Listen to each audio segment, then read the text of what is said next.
சொல்ல ஒரு சில Tamil viewers. So guys, AW dynamite நடந்து முடிஞ்சிச்சு.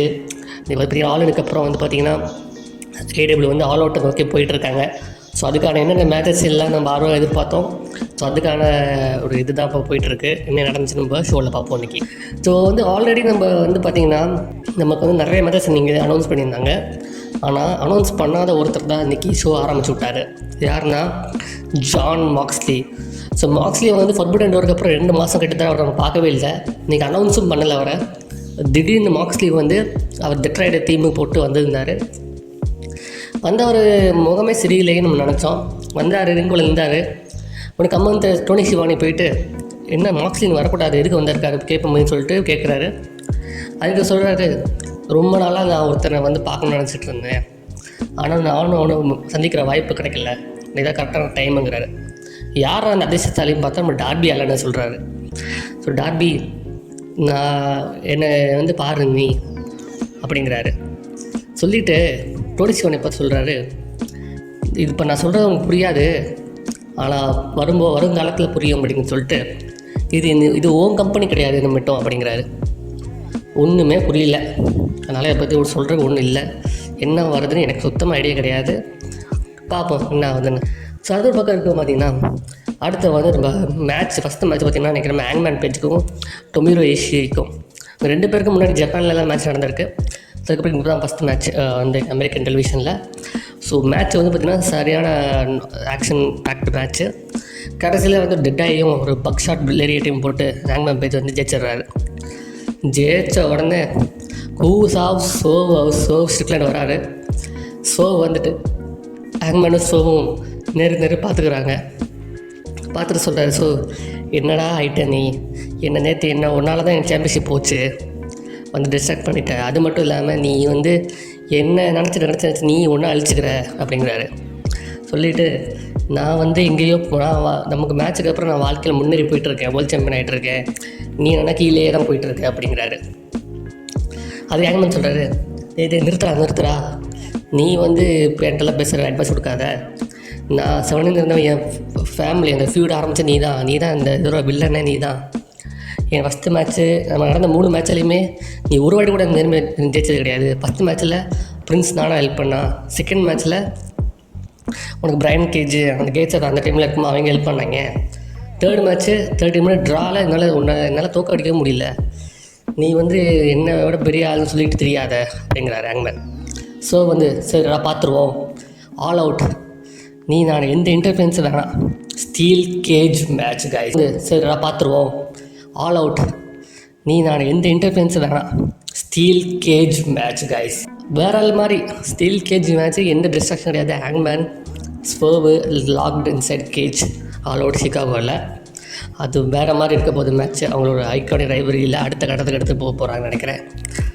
ஸோ இது பக்கம் இருக்குது. பார்த்திங்கன்னா அதுக்கப்புறம் என்ன பார்த்திங்கன்னா ஷோல் இம்பார்ட்டண்ட்டான என்ன நினச்சி பார்த்திங்கன்னா நம்ம மேக்ஸ்வெல் ஜேக்கப் ஃப்ரீட்மேன் MJF வந்தார். MJF வந்து சொல்கிறாரு, ஏன்னா அமெரிக்கன்ஸ், நான் உங்களுக்காக தான் அமெரிக்கன் சாம்பியன்ஷிப் கொண்டு வந்தேன், ஆனால் நீங்கள் வந்து என்னையே இது பண்ணிட்டீங்க, இந்த நாட்டுக்காக நான் போராடினதை வந்து நீங்கள் இப்படி என்னை கொச்சப்படுத்திட்டீங்க. நான் என்ன அமெரிக்கன் குடிமகனே கிடையாதா, அமெரிக்கன் சிட்டிசன்ஷிப்பை வந்து நான் வந்து இன்னையோட இது பண்ணுறேன், வெக்கேட் பண்ணுறேன். ஸோ என்னை மட்டும் எனக்கு உங்களுக்கு சம்மந்தமே கிடையாது அப்படிங்கிறாரு.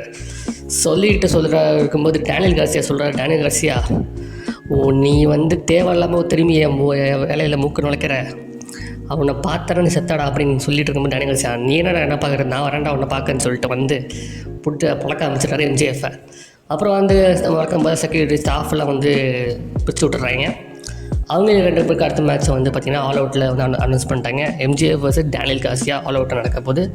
இதுவுமே வந்து பார்த்திங்கன்னா தெரிஞ்சு ஒரு நல்ல ஒரு ரைவரரி. டேனியல் கார்சியா வந்து அடுத்த கட்டத்துக்கு புஷ் பண்ணுறதுக்கு, ஒரு சாம்பியனாக புஷ் பண்ணுறதுக்கு ஒரு நல்ல ரைவரரி இந்த மேட்ச் சமைய போகுது MJF-ஓட. தொடர்த்தில் பார்த்திங்கன்னா நம்ம ரிக்கோஷேயோட டெபியூ டைனமைட்டில் அன்றைக்கி. So Ricochet vs Kyle Fletcher already announce பண்ணியிருந்தாங்க. ஸோ அந்த டெபியூ வந்து ரிக்கோஷே எப்படி விளாட போகிறாரு, அவரோட ஸ்டைல் எப்படி வரப்போகுது அப்படின்னு பார்த்தா டிஸப்பாயிண்டிங் ஆனது தான் கைஸ். அவரால் முடியல, அவருக்கு எனர்ஜி இல்லை. அவருக்கு வந்து என்னடா இவ்வளோ அது வந்து என்ன சொல்கிறாங்க நிறைய பேர், என்ன WWE வந்து மொக்க மேட்சாக விளாண்டுட்டு இங்கே வந்து அவரால் மூச்சு வாங்குது அவருக்கு. ஒன்றுமே பண்ண முடியும். கயல் ஃப்ளெச்சரை வந்து சரியான ஃபார்மில் இருக்கார், அவருக்கு ஈடு கொடுக்க முடியலங்கிறது ஒரு ரொம்ப பரிதாபமான நிலையில் இருந்துச்சு ரிக்கோஷே. பட் இருந்தாலும் கடைசியில் அவர் ஜெயிச்சிட்டார் மேட்ச்சை. ஒரு புது ஃபினிஷரில் ரிவர்ஸ் டினிட்டி போட்டு ஒரு பழைய ஸ்மேக்கை போட்டு ஜெயிச்சிட்டார்.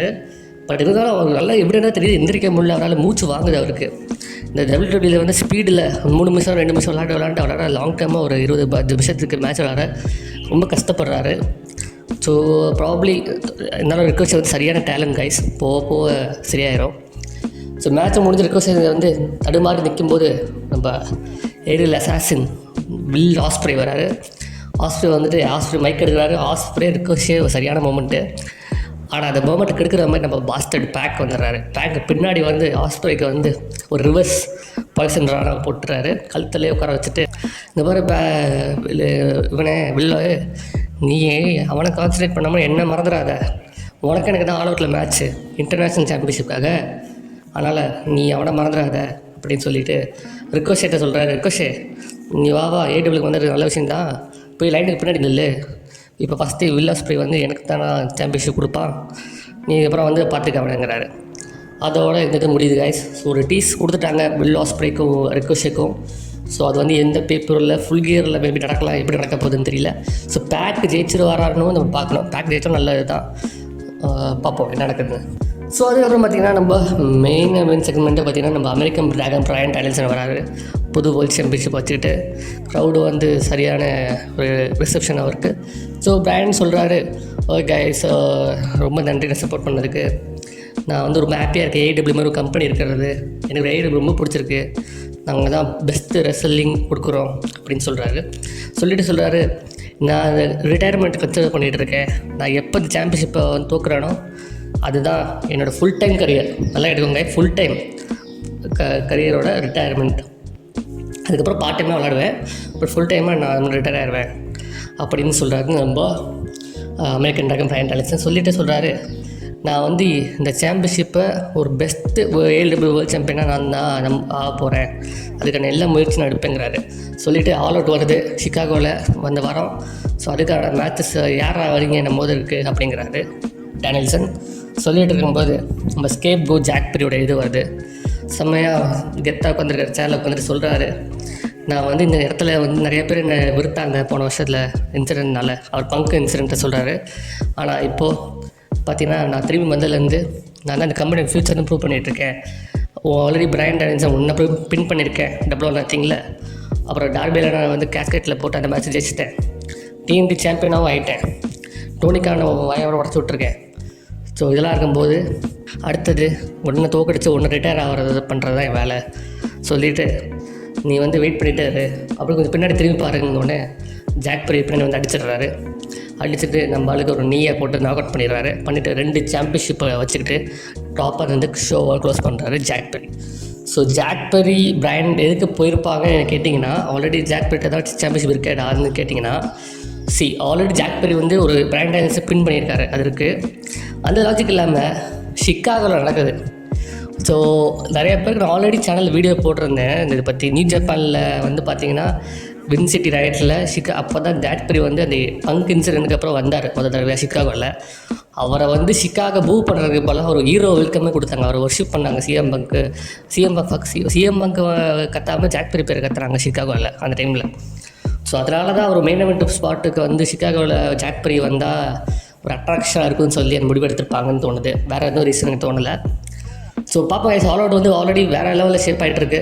நம்ம already Pac versus Ospreay, MJF vs Daniel Garcia, இப்போ வந்து பார்த்திங்கன்னா Bryan Danielson vs Jack Perry, Strickland vs ஹேங்மேன் பேஜ். அது வந்து மெயின் எவெண்ட்டாக இருக்குன்னு நான் ஆசைப்பட்றேன். ஸோ அவங்க பார்ப்போம் என்ன ஆகுதுன்னு பார்க்கணும். ஸோ ஆல் அவுட் வந்து செம்ம இதாக ஷேப் ஆகிட்டுருக்கு. ஸோ கைஸ், நீங்கள் என்ன நினச்சிங்க டைனமைட் பற்றி கமெண்ட்ஸை சொல்லுங்கள். ஆல் அவுட்டுக்கு நீங்கள் இப்போ இந்த மேட்சை பற்றி ரொம்ப எக்ஸைட்டிங்காக இருக்கீங்கன்னு கமெண்ட்ஸை சொல்லுங்கள்.